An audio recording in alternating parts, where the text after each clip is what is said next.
इस वीडियो में हम लोग डिस्कस करेंगे 2022-23 का पेपर है ये, ठीक है ना। Semester 6 even Sam KCS 603 computer network, है ना। एज यूजुअल पेपर आप लोग डाउनलोड कर सकते हैं, लिंक डिस्क्रिप्शन में दिया हुआ है। और जो थ्योरी का क्वेश्चन होगा वो जो रिपीट होगा उसका मैं रेफरेंस दूंगा वीडियो का, आप प्लेलिस्ट में जाके देख लीजिएगा। ये पेपर बहुत ही आसान आया था, इसमें इतना ज़्यादा कुछ न्यूमेरिकल 2 ही 3 आए थे, तो मैं पहले वीडियो का रेफरेंस दे देता हूँ और न्यूमेरिकल्स भी बता देता हूँ, है ना। देखिए, फर्स्ट क्वेश्चन पूछा गया है, explain the difference between point two point and point two multi point. तो पॉइंट टू पॉइंट क्या होता है? जिसमें कम्युनिकेशन होता है between two nodes, communication between two nodes या टू डिवाइसेस, और उनके बीच में जो लिंक होती है वो डेडिकेटेड लिंक होती है, जिसको बोलते हैं पॉइंट टू पॉइंट कम्युनिकेशन। और मल्टी पॉइंट कम्युनिकेशन क्या होता है? उसमें कम्युनिकेशन एमंग मल्टीपल डिवाइसेस होती हैं और चैनल जो होता है वो उन डिवाइसेस के बीच में शेयर्ड होता है। तो ये बिटवीन टू डिवाइसेस होता है और ये बिटवीन एमंग मल्टीपल डिवाइसेस होता है, that is called multi point communication. Define bit rate and baud rate. तो ये सिंपल सा है। बॉड रेट क्या होता है? Total number of signals transmit, total number of signal units transmitted in 1 second या ट्रांसमिटेड पर सेकेंड। और bit rate क्या होता है? Bit rate refers to the total bits transmitted in 1 unit time, मतलब unit time में कितनी bits transmit होंगी, that is called bit rate. और टोटल नंबर ऑफ कितने सिग्नल्स ट्रांसमिट होंगे, that is called baud rate. ये पहले ही बता चुका हूं मैं। इसके बाद आया है compare OSI with TCP IP protocol suit. तो ये 2 नंबर में क्वेश्चन पूछा गया है, आप इसमें पॉइंट वाइज लिख सकते हैं, बहुत ज्यादा एक्सप्लेन करने की जरूरत नहीं है। तो मैं बता देता हूँ क्या क्या पॉइंट आप एक्सप्लेन करेंगे। सबसे पहले पॉइंट में तो आप फुल फॉर्म इसकी एक्सप्लेन कर सकते हो कि ओएसआई की फुल फॉर्म होती है ओपन सिस्टम इंटरकनेक्शन, और टीसीपी आईपी का transmission control protocol internet protocol, ये पॉइंट आ जाएगा। फिर दूसरे पॉइंट में आप लिख लीजिएगा लेयर्स इसकी, कि ओएसआई में 7 लेयर्स होती हैं और इसमें आपकी 4 लेयर्स होती हैं टीसीपी आईपी में, इस तरीके से, है ना।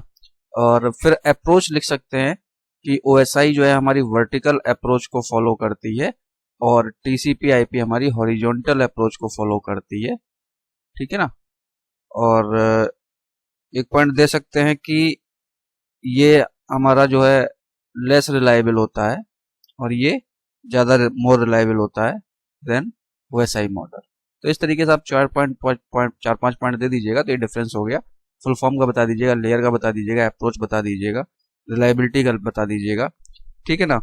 और आप इसका यूज के हिसाब से भी दे सकते हैं कि हमारा इसका ओएसआई मॉडल जो है ये कम यूज में होता है, ठीक है ना, ये ज्यादा यूज में होता है, मोर यूज, ये लो यूज। इस तरीके से आप डिफरेंस 2 नंबर में दे सकते हैं। नेक्स्ट क्वेश्चन था construct polar NRZ-L and NRZ-I, और ये डेटा स्ट्रीम दी गई थी। तो ये लिए मैंने बना के दिखा रखी है, वही डेटा स्ट्रीम है 01001110। तो इसमें होता क्या है, आप ऊपर से भी स्टार्ट कर सकते हैं, नीचे से भी स्टार्ट कर सकते हैं, कहीं से भी करिए NRZ-L में। बट डिफरेंस ये रखना होता है कि जब भी पोलरिटी 0 to 1 जाएगा या 1 to 0 जाएगी तो आप सिग्नल को चेंज करेंगे।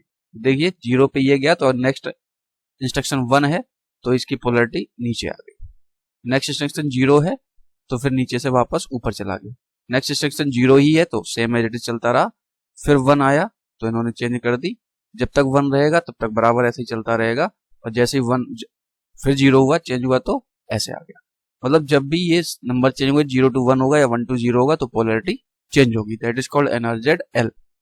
और NRZ-I क्या कहता है कि जब कोई सिग्नल 1 आएगा तो आप ट्रांजिशन चेंज करेंगे और 0 आने पे ट्रांजिशन चेंज नहीं करेंगे। तो इन्होंने यहां से स्टार्ट किया, नेक्स्ट इज 1 तो पोलरिटी चेंज कर दी, इसके बाद नेक्स्ट इज 0 तो पोलरिटी चेंज नहीं की, एज चलता रहा, जैसे ही 1 आया पोलरिटी चेंज कर दी, फिर 1 आने पे चेंज कर दी, फिर 1 आने पे चेंज कर दी, और 0 आने पे चेंज नहीं की। सो दैट इज NRZ-L और NRZ-I। पिग्गी बैकिंग कॉन्सेप्ट आपको बताया हुआ है। Piggy banking is the technique of attaching outgoing acknowledgement, जो आपकी नेक्स्ट फ्रेम की एक्नॉलेजमेंट होगी वो प्रीवियस फ्रेम की जो एक्नॉलेजमेंट होगी वो नेक्स्ट डेटा पैकेट में एड ऑन कर दी जाएगी, that is called piggy banking. Small सा कॉन्सेप्ट है। नेक्स्ट पूछा गया है ICMP BGP प्रोटोकॉल। मैंने ICMP तो बताया था बट BGP का डिस्कशन नहीं किया था, इस सिलेबस में मेंशन नहीं था, बट यहाँ पे बता देता हूँ। BGP का फुल फॉर्म होता है बॉर्डर गेटवे प्रोटोकॉल, BGP। ये एक राउटिंग प्रोटोकॉल है, ठीक है ना, that enables communication between different autonomous systems on the internet. जो ऑटोनोमस सिस्टम्स होते हैं उनके बीच में कम्युनिकेशन के लिए यूज होता है। ये बेसिकली बीजीपी दो प्रोटोकॉल यूज करता है, कुछ जगह पर टीसीपी यूज करता है और कुछ जगह पर आईसीएमपी यूज करता है। तो मैं आपको बता देता हूं कि ज्यादातर आईसीएमपी यूज किया जाता है और क्यों यूज किया जाता है ये मैं आपको बता देता हूं। टीसीपी जो है, BGP use TCP as a transport layer protocol which required periodic keep alive message to maintain the connection between pairs. तो कनेक्शन बनाने के लिए ये टीसीपी प्रोटोकॉल को यूज करता है, बट टीसीपी की जगह हम आईसीएमपी भी यूज कर सकते हैं। Some network operators may prefer to use ICMP, internet control message protocol, जो आप ऑलरेडी पढ़ चुके हैं, इंस्टेड ऑफ टीसीपी। क्यों? Because of ICMP is simpler and less resource intensive. ICMP simple होता है और लेस रिसोर्स इंटेंसिव होता है। कैसे? एक पैराग्राफ में मैं ये भी बता देता हूं। क्योंकि टीसीपी क्या करता है, जब कनेक्शन एस्टेब्लिश करता है तो 3-वे हैंडशेक को यूज करता है, 3-वे handshake to establish a connection, और टर्मिनेट करने के लिए 4-वे हैंडशेक का यूज करता है, और बहुत सारे मैकेनिज्म यूज करता है। इसके लिए to handle congestion control, retransmission and windowing. तो टीसीपी इतना काम करता है। बट आईसीएमपी क्या है? एक सिंपल प्रोटोकॉल है। ICMP is a stateless protocol that sends simple packet without any acknowledgement और feedback. This means ICMP consumes less bandwidth, less CPU, less memory than TCP. तो आईसीएमपी कॉम्प्लेक्स नहीं होता है, इसलिए टीसीपी की जगह पर कुछ जगह पर हम लोग आईसीएमपी का यूज कर सकते हैं। तो इस रेफरेंस में आप एक्सप्लेन कर सकते हो आईसीएमपी को बॉर्डर गेटवे प्रोटोकॉल के रेफरेंस। नेक्स्ट दिया गया है a seven bit Hamming code दिया गया है, so that the code word has a error and also rectify error in this code. Okay, तो देखिए 7 बिट का हेमिंग कोड है, सिंपल सी कहानी है, मैं आपको बता देता हूं। 7 बिट में क्या हमारा चलता है, पहले मैं नंबर लिख लेता हूं पूरा, 1 1 1 0 1 0। ठीक, मैं इसकी पोजीशन मेंशन कर देता हूं ऊपर, 1 2 3 4 5 6, कुछ छूट गया क्या, 1 2 3 4 5 6 7, 0 1 0 1, एक 1 और आ गया, पोजीशंस बदल जाएंगी, इसकी पोजीशन हो जाएंगी 1 2 3 4 5 6 एंड 7। ठीक, तो अब इसमें डेटा पोजीशन कौन कौन सी होती हैं और हमारी रिडंडेंट बिट की पोजीशन कौन सी होती है। तो देखिए इसका सीक्वेंस आपको मैंने जब ये बताया था तो वहां पे काफी कुछ डिस्कशन करके बताया, तो मैं शॉर्ट में लिख रहा हूँ। यहाँ पे रिडंडेंट बिट जाती है, दूसरी पोजीशन पे भी रिडंडेंट बिट जाती है, R1 R2, और फोर्थ बिट पे रिडंडेंट बिट जाती है। बाकी की जगह पर डेटा पोजीशन जाती है, तो ये हो गया D3 और ये हो गया D5, D6 और D7। तो रिडंडेंट बिट के कहां पर गई, एक यहाँ पर गई R1 R2 और R4 पे, बाकी सारी डेटा बिट होगी। तो पहला काम क्या है कि पहले दिखाना है मुझे कि इसमें एरर है और एरर को रेक्टिफाई भी करना है ना। तो हम सीधा क्या करते हैं, एरर की पोजीशन कैलकुलेट कर लेते हैं। अगर एरर पोजीशन 0 आती है इसका मतलब कोई एरर नहीं है, और अगर एरर आ जाती है तो उससे पता चल जाएगा कौन सी बिट एरर पे है। तो हमने क्या बताया था आपको, R1 R2 और R4, तो इसको हम लोग कर लेते हैं C1 C2 और C3, है ना। ये हो गया C1 C2, ये हो गया C3। ठीक, अब हम इसको कैलकुलेट कैसे करते हैं मैं यहाँ पर लिख देता हूँ। C1 जो हमारा देखा जाएगा उसकी पोजीशंस कौन कौन सी होंगी, 1 3 5 7, 1 3 5 7, जब मैंने हेमिंग कोड बताया वहीं से बताया हुआ है डिटेल में। और R2 हमारा निकलता है 2 3 6 7 पोजीशन से, 2 3 6 7, और C3 हमारा निकलता है 4 5 6 7, 4 5 6 7 पोजीशन से। इन पोजीशन से हम लोग देखेंगे। अब देख लीजिएगा C1 C2 और C3 हम इस तरीके से लिखा जाएगा। अब C1 देखिए, C1 कहाँ पे है, 1 3 5 7, तो 1 3 मैं ऐसे कर देता हूँ, 1 पोजीशन 3 पोजीशन 5 पोजीशन और 7 पोजीशन। तो देखिए जाए नंबर ऑफ 1 कितने हैं, वह 1 2 3 4, मतलब नंबर ऑफ 1 हमारे इवन आ रहे हैं। तो C1 की वैल्यू होगी 0, इवन पैरिटी पे काम करता है ना। C2 देखिए 2 3 6 7, तो 2 ये रहा, 2 3 3 ये रहा, 2 3 6 7, 6 और 7, तो 2 3 6 7, तो 1 2 3 1 हुए। तो यहाँ इवन पैरिटी बनाने के लिए आपको 1 ऐड करना पड़ेगा। C3 देखिए 4 5 6 7, 4 5 6 7, यहाँ भी देखिए 3 1 है, तो यहाँ इवन पैरिटी जनरेट करने के लिए आपको 1 लाना पड़ेगा। ये किसका बाइनरी हो गया? 6 का। इसका मतलब 6th बिट में हमारी क्या है? एरर है। एंड ऑल्सो रेक्टिफाई एरर, तो 6 बिट ये है ना, तो इसको आपको क्या करना पड़ेगा? 1 की जगह पर 0 करना पड़ेगा, तो करेक्ट कोड हमारा क्या हो जाएगा? करेक्ट हैमिंग कोड क्या हो जाएगा? 1 0 1 0 1 0 1। तो ये हो गया आपका करेक्ट कोड, और 6 बिट में हमारी एरर है ना। और डिटेल में देखना हो तो आप हैमिंग कोड वाली हमारी वीडियो देख लीजिएगा कंप्यूटर नेटवर्क में ही। मैं आपको रेफरेंस दे देता हूं यहाँ पे 2.12। इस वीडियो में मैंने हैमिंग कोड डिटेल में बताया हुआ है कंप्यूटर नेटवर्क की प्लेलिस्ट में, वहां पे आप देख सकते हैं जाके, है ना। ठीक, आगे चलते हैं। Define quality of service. Quality of service पूरा मैंने बताया है कि low jitter, high bandwidth and all, तो ये वीडियो 3.5 में मैंने डिस्कस किया हुआ है। पेपर अगर डाउनलोड करना हो तो डिस्क्रिप्शन बॉक्स में लिंक दी गई है, आप वहां से पेपर डाउनलोड कर सकते हैं। इसके बाद पूछा था difference between HTTP and HTTPS। ये बिल्कुल आसान सा क्वेश्चन है। HTTPS क्या होता है? Is HTTP with encryption and verification, है ना। The only difference between two protocol is HTTPS uses TLS या SSL security to encrypt the normal HTTP request and response and to digitally sign those requests and responses। सीधी सी बात है, ये SSL security use करता है to encrypt the message और digitally sign to request and response। Correct.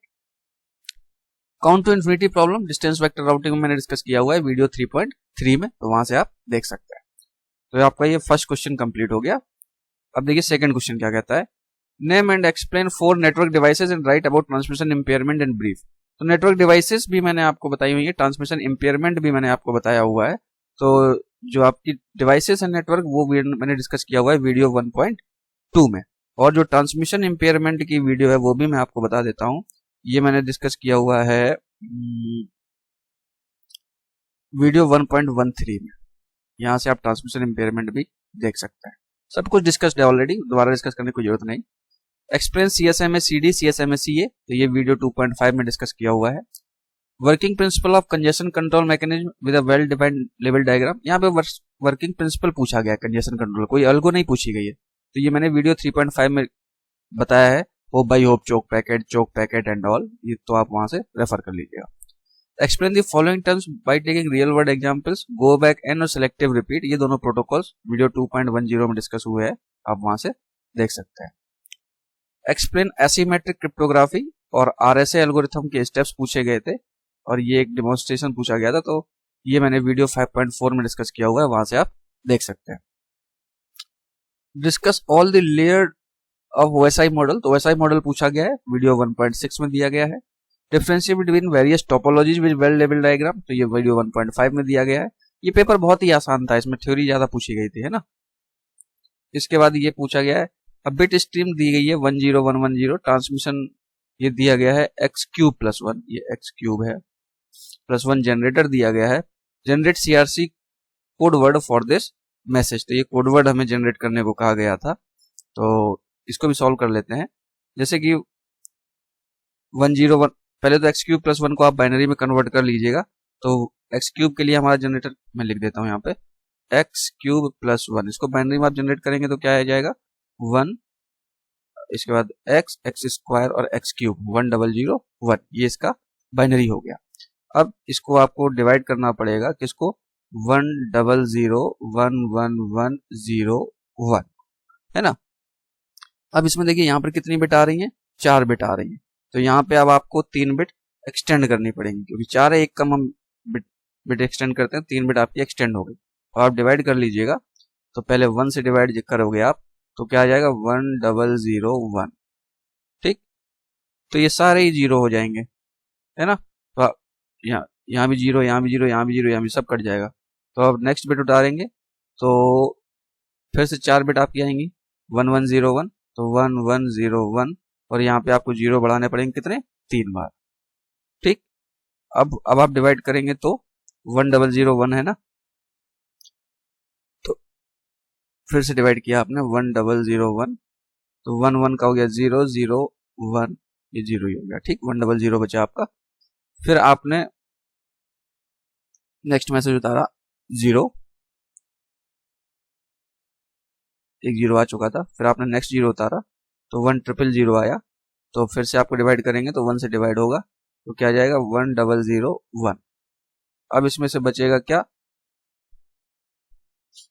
Sorry अभी एक ही zero तो उतारा है, तो एक जीरो यहां से ये एरो हटा लीजिए। ठीक, तो अब यहां से क्या बचेगा आपका 1। तो फिर दूसरा उतारेंगे तो 0, फिर तीसरा उतारेंगे 0। अब और डिवाइड नहीं होगा, है ना, यहाँ एक 0 आ जाएगा। अब कोड वर्ड क्या बनेगा, इसको इसके साथ हम लोग क्या करते हैं, ऐड कर देते हैं। तो हमारा कोड वर्ड क्या आ जाएगा 100, पहले पूरा उतार लीजिए, 10011111101, यहाँ तक आ गया। और इन तीनों जीरो की जगह पर क्या आ जाएगा 100 ये कोड वर्ड हमारा ट्रांसमिट होगा। बिल्कुल सिंपल सा क्वेश्चन है। नेक्स्ट देखिए, explain error control mechanism data link layer and giving example of each method. तो आपको वही पे जो मैंने बताया था ना, elementary data link layer protocol और स्लाइडिंग विंडो प्रोटोकॉल, वही आपको यहाँ पे एक्सप्लेन करना है। तो ये मैंने दोनों वीडियो 2.9 और 2.10 में डिस्कस किया हुआ है। डेटा लिंक लेयर में वही एरर कंट्रोल के लिए हमारे यूज होते हैं। इसके बाद पांचवा क्वेश्चन था डिफरेंशिएट बिटवीन IPv4 और IPv6। तो 10 नंबर में पूछा गया IPv4 IPv6 दोनों के आपको हेडर फॉर्मेट बनाएंगे प्रॉपर और फिर उनको एक्सप्लेन करेंगे। तो ये वीडियो 3.9 में किया गया है। इसके बाद एक न्यूमेरिकल और पूछा गया है, एक आईपी नेटवर्क दिया गया है 200.198.160.0 in is using subnet mask this draw the subnet. हाँ, ये क्वेश्चन थोड़ा ठीक पूछा है इन्होंने।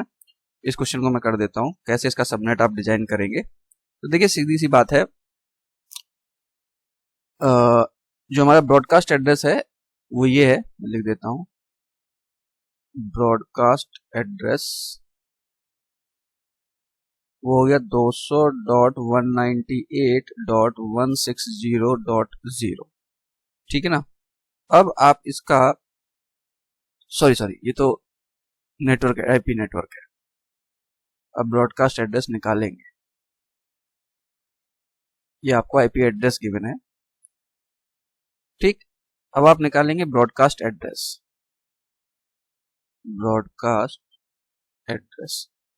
वो कैसे निकालेंगे, इसका जो है आपका ये जो सबनेट दिया गया है, इस ब्रॉडकास्ट एड्रेस निकालने का तरीका ये है, इसका आप सबनेट के साथ करिए एंड, या फिर मैं आपको पूरा तरीका यहाँ पे बता देता हूँ ब्रॉडकास्ट एड्रेस निकालने का। जो आपकी आईपी गिवन है पहले तो उसको आप बाइनरी में लिख लीजिएगा, पहला स्टेप। ठीक है, दूसरे स्टेप में जो आपको सबनेट मास्क दिया गया है, सबनेट मास्क, उसका आप इनवर्स लिख लीजिएगा। आईपी एड्रेस का बाइनरी लिख लीजिएगा, सबनेट मास्क को बाइनरी में करके उसका इनवर्स निकाल लीजिएगा, और फिर इन दोनों का कर दीजिए आपका लॉजिकल और, तो आपको ब्रॉडकास्ट एड्रेस मिल जाएगा। देखिए कैसे करेंगे हम लोग। हमारा आईपी गिवन है 200.198.160.0। अब इसको बाइनरी में नहीं लिख रहा हूं मैं, वही सीधा सीधा कैलकुलेट कर देता हूं। आप प्रोसेस कंप्लीट करना चाहें तो देख लीजिएगा। अब इसका जब आप बाइनरी में कन्वर्जन करेंगे तो मैं 255 का मतलब है क्या, ऑल वंस, है ना। 224 का मैं बाइनरी पहले लिखता हूं क्या आएगा, तो 224 का बाइनरी जरा यहाँ पे लिखता हूं, तो हमारा आ जाएगा 124,860 124,860 3264 128 जरा ऐड करके देख लीजिएगा। 1 2 3 4 5 6 7 8 बिट हो गई ना, तो 124,860 3264, तो इसका ऐड करेंगे तो कितना आएगा, 8 4 12 13 14 6 2 8 3 9 और 1 6 3 9 2 11 1 12 1 1 2 224 का ये बाइनरी हो गया। ठीक, अब इसका इनवर्स मैं यहीं पे कर देता हूं। इनवर्स क्या होगा इसका, तो इनवर्स में आ जाएगा 0 0 0 और ये 5 बिट 1 हो जाएंगे, 1 2 3 4 5। ठीक, तो सबनेट का इनवर्स लिखना है ना, तो 255 का इनवर्स हो गया सीधा क्या, 0 0 0, ये तो इनवर्स में सीधा 0 हो गए। और इसका बाइनरी जो लिखा हुआ है ये कितने का बाइनरी है, देखो 1 2 4 8 16 32 मतलब 31 का। ठीक, तो ये हमारी हो गई आईपी जो गिवन थी, और ये हो गया सबनेट मास्क का इनवर्स। अब इनका आपको करना है और में आप लोग क्या जानते हैं कि 0 और 1 ऐड होके 1 आ जाता है, तो सीधा सीधा मैं लिख देता हूं और होके क्या आ जाएगा, यहां लिखता हूं, तो 200.198.160 और 31 एंड नहीं करना है और करना है, तो और करके ये आ गया, तो ये आ गया हमारा क्या ब्रॉडकास्ट एड्रेस। तो इससे मुझे ये पता चल गया कि जो हमारे सबनेट मास्क बनेंगे वो उसकी रेंज क्या होगी 0 to 31, इस रेंज के बनेंगे। तो अब देखो कितने ऑक्टेट हमारे बनेंगे सबनेट मास्क के, सीधा मास्किंग कर दीजिएगा। तो पहला आएगा 200.198.160.0 से लेके 200.198.160.31, ये पहला होगा। फिर दूसरा कहां शुरू होगा, ये पूरी सीरीज अब मैं नहीं लिख रहा हूं, 32 से लेके जाएगा कहां तक, इसमें 31 ऐड कर दीजिएगा 63 तक, ये पूरा कॉमन रहेगा पूरा 200.198.160.63। फिर तीसरा ऑक्टेट शुरू होगा 64 से लेके 95 तक, इसके बाद 96 से लेके 127, सब में 31 ऐड करते जाइएगा। फिर इसके बाद आएगा 128 से लेके 159 तक, इसके बाद 160 से 191 तक, और इसके बाद मैं यहां लिख देता हूं 192 से आएगा 223 तक, और इसके बाद 224 से आएगा 255 तक। बस इसके आगे तो चलता ही नहीं है। तो कितने ऑक्टेट बन गए, कितने सबनेट बन गए, 1 2 3 4 5 6 7 8, 8 सबनेट आपके डिजाइन हो जाएंगे। सिंपल सा क्वेश्चन। मैं एक बार रिपीट करता हूं, आईपी एड्रेस दिया गया था, सबनेट मास्क दिया गया था, तो पहले आपको निकालना होता है ब्रॉडकास्ट एड्रेस। ब्रॉडकास्ट एड्रेस कैसे निकालेंगे, आईपी को बाइनरी में लिखिए, सबनेट मास्क का बाइनरी का इनवर्स कीजिए, इनका और लिखिए। तो आईपी हमको दी गई थी 200.168.160.0, ठीक है, मैंने एज इट इज लिख लिया। ये हमको सबनेट मास्क दिया गया था, इसका इनवर्स करेंगे तो 255 मतलब होता है ऑल वंस, उसका इनवर्स करेंगे तो ऑल जीरो, तो 0 0 0 और 224 का मैंने बाइनरी ये लिख लिया, और इसका इनवर्स निकाल लिया, ये हुआ, इसका इनवर्स होता है 31 का, तो ये लिख लिया। जैसे ही हमने ये लिखा, इसका और करेंगे तो हमें मिल जाएगा 200.198.160.31, ये हमको मिलेगा ब्रॉडकास्ट एड्रेस। तो ये आईपी हमको गिवन थी, तो इससे हमको ये पता चल गया जो हमारी रेंज बनेगी वो 0 to 31 की बनेगी। इस तरीके से आप 31 ऐड करते करते सारे सबनेट आप डिजाइन कर दीजिएगा। तो इस तरीके से आप सबनेट को डिजाइन कर सकते हैं। ठीक, यही एक पेपर में मुझे क्वेश्चन ढंग का लगा, बाकी तो सारे क्वेश्चंस नॉर्मली पेपर था ये। नेक्स्ट चलते हैं। 6 में पूछा गया था एफटीपी, एसएमटीपी, डीएनएस और एआरपी। डीएनएस 2 जगह पूछ लिया गया, 6वें क्वेश्चन में भी और 7वें क्वेश्चन में भी, कोई बात नहीं। एफटीपी मैंने एक्सप्लेन किया है वीडियो 5.2 में, एसएमटीपी किया है वीडियो 5.3 में, डीएनएस 5.1 में, एआरपी 3.9 में एज इट इज डिस्कस किया हुआ है, कोई इशू ही नहीं है। तो आप कंप्यूटर नेटवर्क की प्लेलिस्ट देख लीजिएगा, इन वीडियो को पढ़ लीजिएगा। Differentiate TCP and UDP in context of the header format. तो हेडर फॉर्मेट मैंने बताया हुआ है टीसीपी यूडीपी का वीडियो 4.2 में। इसके बाद एक्सप्लेन डीएनएस पूछा गया था, तो डीएनएस आपका मैंने एक्सप्लेन किया हुआ है वीडियो 5.1 में। और एसएनएमपी प्रोटोकॉल पूछा गया इन वर्किंग सिनेरियो, तो एसएनएमपी प्रोटोकॉल पूरा मैंने डिस्कस किया हुआ है वीडियो 5.2 में, 5.2। इस तरीके से ये आपका पूरा पेपर एक आसान पेपर था इस सेमेस्टर का। कहीं कोई डाउट आए तो कमेंट सेक्शन में डालिएगा, है ना, और कोई दिक्कत आए तो कमेंट सेक्शन में डालिएगा, आई विल रेस्पॉन्ड। तो ये पेपर आप डाउनलोड करने की लिंक आपके डिस्क्रिप्शन बॉक्स में दी गई है, आप वहां से इस पेपर को डाउनलोड कर सकते हैं। Okay, thank you.